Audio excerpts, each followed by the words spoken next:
कभी सोचा है आपके हाथ में जो स्मार्टफोन है या जो टीवी आप देख रहे हो, इन सब के अंदर ऐसी कौन सी कॉमन चीज़ है जो इन्हें इतना स्मार्ट और पावरफुल बनाती है?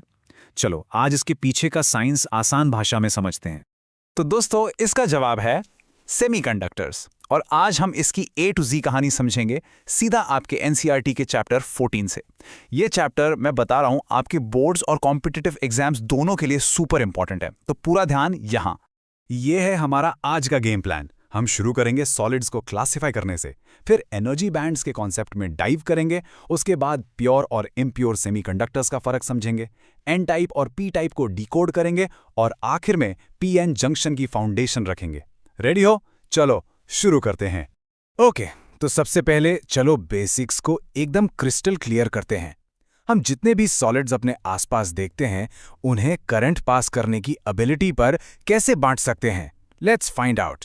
देखो, 1948 से पहले इलेक्ट्रॉनिक्स की दुनिया कुछ ऐसी थी। ये हैं वैक्यूम ट्यूब्स। साइज में इतने बड़े, इतनी ज्यादा पावर खाते थे, हाई वोल्टेज पे चलते थे और ज्यादा रिलायबल भी नहीं थे। फिर एंट्री हुई सेमीकंडक्टर्स की और इन्होंने पूरा गेम बदल दिया। छोटे, कम पावर कंजम्पशन, सुपर रिलायबल और लाइफ भी लंबी। बेसिकली इन्हीं के वजह से आज हमारी पॉकेट्स में सुपर कंप्यूटर्स हैं।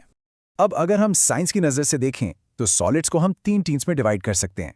पहली टीम मेटल्स। इनकी रेजिस्टिविटी बहुत कम होती है, मतलब ये करंट को बोलते हैं आओ आओ आराम से पास हो जाओ।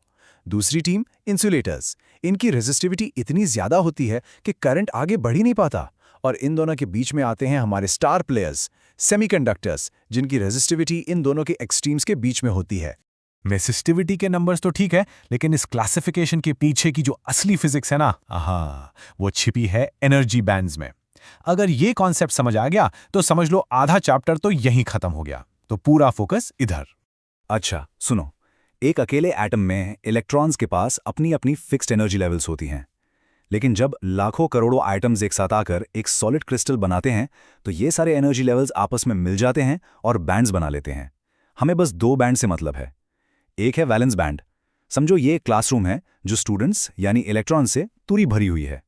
और दूसरा है कंडक्शन बैंड। ये है खाली प्लेग्राउंड। करंट तभी फ्लो करेगा जब कोई इलेक्ट्रॉन इस क्लास से निकलकर प्लेग्राउंड में पहुंचेगा। सिंपल। तो मेटल्स में क्या होता है? यहां देखो, यहां वैलेंस बैंड और कंडक्शन बैंड एक दूसरे पर ओवरलैप करते हैं। मतलब क्लासरूम और प्लेग्राउंड के बीच कोई दीवार ही नहीं है।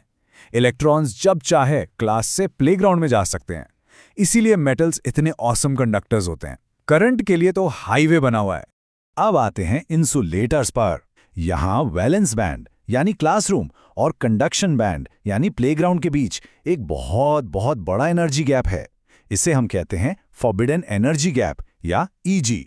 और ये 3 इलेक्ट्रॉन वोल्ट से भी ज्यादा होता है। ये दीवार इतनी ऊंची है कि बेचारा इलेक्ट्रॉन जंप करके कंडक्शन बैंड में जा ही नहीं पाता। इसलिए कोई फ्री इलेक्ट्रॉन नहीं, कोई कंडक्शन नहीं, गेम ओवर। और अब आते हैं हमारे हीरो सेमीकंडक्टर्स। यहां भी एनर्जी गैप है, लेकिन ये बहुत छोटा सा है, 3 इलेक्ट्रॉन वोल्ट से कम।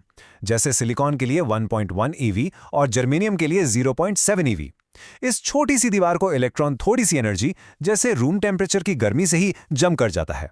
और जैसे ही एक भी इलेक्ट्रॉन प्लेग्राउंड यानी कंडक्शन बैंड में पहुंचा, करंट फ्लो होना शुरू। यही है इनका सुपर पावर। तो हमने देखा कि सेमीकंडक्टर कंडक्ट कर सकता है, लेकिन अपनी प्योर फॉर्म में ना उसकी कंडक्टिविटी बहुत ही कम होती है, प्रैक्टिकली यूजलेस। तो उसकी पावर बढ़ाने के लिए हम उसमें थोड़ी सी मिलावट करते हैं। चलो इस मिलावट की कहानी को समझते हैं। सबसे पहले बात करते हैं इंट्रिंसिक सेमीकंडक्टर की। इसका मतलब है बिल्कुल प्योर सेमीकंडक्टर, जैसे 24 कैरेट सोना। एग्जाम्पल प्योर सिलिकॉन या प्योर जर्मेनियम।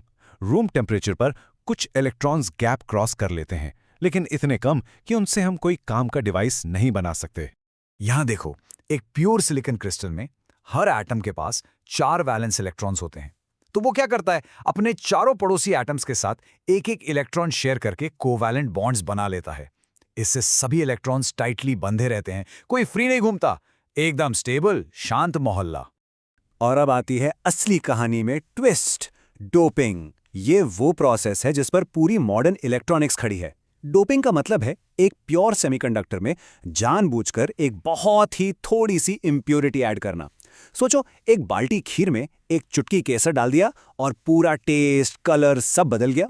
बिल्कुल वैसे ही पार्ट्स पर मिलियन में की गई डोपिंग सेमीकंडक्टर की कंडक्टिविटी को हजारों लाखों गुना बढ़ा सकती है। और जो इम्प्योरिटी हम ऐड करते हैं उसे कहते हैं डोपेंट। डोपिंग के इस जादू से हमें दो तरह के सुपर पावर्ड सेमीकंडक्टर्स मिलते हैं।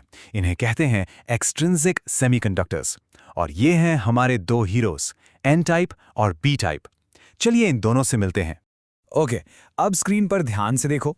जब हम सिलिकॉन, जिसकी वैलेंसी 4 है, उसमें कोई पेंटावैलेंट इंप्योरिटी डालते हैं, मतलब 5 वैलेंस इलेक्ट्रॉन्स वाला एटम जैसे आर्सेनिक, तो क्या होता है? उसके 4 इलेक्ट्रॉन तो सिलिकॉन के साथ बॉन्ड बना लेते हैं, पर 5वां इलेक्ट्रॉन फ्री रह जाता है। ये extra free electron negative charge carrier है, इसलिए इसका नाम पड़ा N type semiconductor.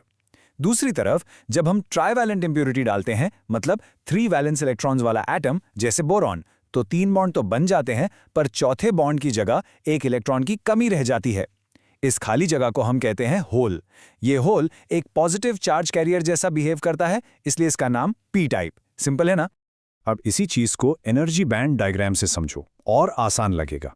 N type में जो एक्स्ट्रा फ्री इलेक्ट्रॉन था ना, वो कंडक्शन बैंड के ठीक नीचे अपना एक छोटा सा घर बना लेता है। इसे कहते हैं डोनर लेवल। यहां से कंडक्शन बैंड में जाना बस एक छोटा सा स्टेप है। पी टाइप में जो होल था वो वैलेंस बैंड के ठीक ऊपर एक खाली सीट यानी एक्सेप्टर लेवल बना लेता है। अब वैलेंस बैंड के इलेक्ट्रॉन के लिए इस खाली सीट पे आना बहुत आसान हो जाता है। तो इस सबका कंक्लूजन क्या निकला? बहुत इंपॉर्टेंट पॉइंट है, ध्यान से सुनो। एन टाइप सेमीकंडक्टर में डोपिंग की वजह से फ्री इलेक्ट्रॉन्स की भीड़ लग जाती है, इसलिए यहां मेजॉरिटी कैरियर्स होते हैं इलेक्ट्रॉन्स और माइनॉरिटी कैरियर्स होते हैं होल्स। और पी टाइप में इसका बिल्कुल उल्टा, वहां डोपिंग से इतने सारे होल्स बन जाते हैं कि मेजॉरिटी कैरियर्स होते हैं होल्स और माइनॉरिटी कैरियर्स होते हैं इलेक्ट्रॉन्स। ये कॉन्सेप्ट हमेशा याद रखना। अब तक हमने एन टाइप और पी टाइप को अलग अलग समझा, लेकिन असली जादू तब शुरू होता है जब हम इन दोनों को एक साथ लाते हैं एक स्पेशल प्रोसेस से।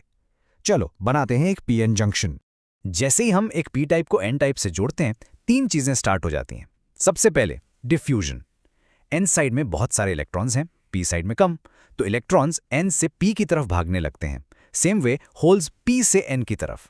इस भागादौड़ी की वजह से जंक्शन के पास एक ऐसी जगह बन जाती है जहां ना फ्री इलेक्ट्रॉन्स बचते हैं ना होल्स। इस नो मैन्स लैंड को कहते हैं डिप्लीशन रीजन। और इसी रीजन में एक इलेक्ट्रिक फील्ड बन जाती है जो आगे और डिफ्यूजन को रोक देती है और एक छोटा सा उल्टा करंट यानी ड्रिफ्ट करंट शुरू कर देती है। तो आखिर ये डिप्लीशन रीजन है क्या? बस इतना समझो, ये जंक्शन के दोनों तरफ एक पतली सी लेयर है जो फ्री इलेक्ट्रॉन्स और होल्स से खाली हो चुकी है। ये एक बॉर्डर या बैरियर की तरह काम करती है जो मेजॉरिटी कैरियर्स को आपस में मिलने से रोकती है। और आगे हम देखेंगे कि इसी बैरियर को कंट्रोल करना ही सारी इलेक्ट्रॉनिक्स का खेल है। चलो एक सुपर क्विक रीकैप कर लेते हैं। हमने सीखा कि सॉलिड्स को एनर्जी बैंड से क्लासिफाई करते हैं। सेमीकंडक्टर्स में एक छोटा सा एनर्जी गैप होता है। डोपिंग करके हम उनकी कंडक्टिविटी को सुपर चार्ज करते हैं। इससे बनते हैं एन टाइप, जिसमें मेजॉरिटी में इलेक्ट्रॉन्स होते हैं, और पी टाइप, जिसमें मेजॉरिटी में होल्स होते हैं। और जब इन पी और एन को हम मिलाते हैं तो बनता है पी एन जंक्शन, जो कि हर इलेक्ट्रॉनिक डिवाइस की नींव है। ओके, तो हमने पीएन जंक्शन बना लिया, उसके बीच में एक बैरियर भी बन गया। लेकिन इसका फायदा क्या है? हम इस बैरियर का इस्तेमाल करके करंट को ऑन या ऑफ कैसे कर सकते हैं? सोचो इसके बारे में, क्योंकि यहीं से डायोड्स और ट्रांजिस्टर्स की एक्साइटिंग दुनिया शुरू होती है, जिसे हम अपने अगले एक्सप्लेनर में एक्सप्लोर करेंगे।